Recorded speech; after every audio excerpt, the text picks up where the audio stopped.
unë isha në Ulsin në një promovim në librarinë e mrekullueshme shumë të bukur në Ulsin dhe aty patëm disa surpriza, disa misë që nuk i kisha njohur.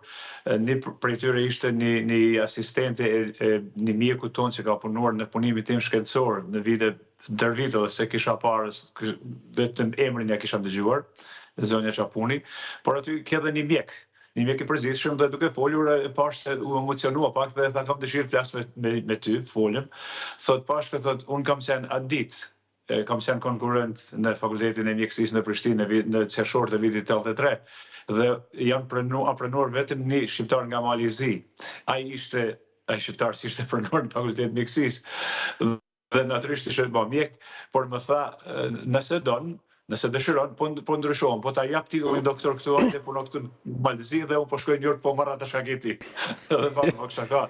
Por domethënë është një farë se si jeta të çon në domethënë ka ato valte veta.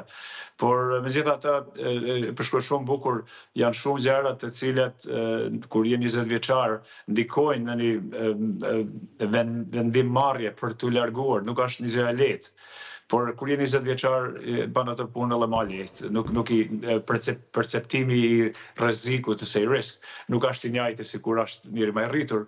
Por ashtu me motrën time ajo një ditë kur e parë se u grumbulluan të gjitha këto, edhe s'më pronun në fakultet, edhe s'kisha punë, edhe nuk ishte një kohë e zymt për 20 vjeçar, më thot motra Drita, thot binjake ime, thot shithen fytyrë se nuk jam i kënaqur. Thot Pashko thot ti e din se Amerika ka vend për ne.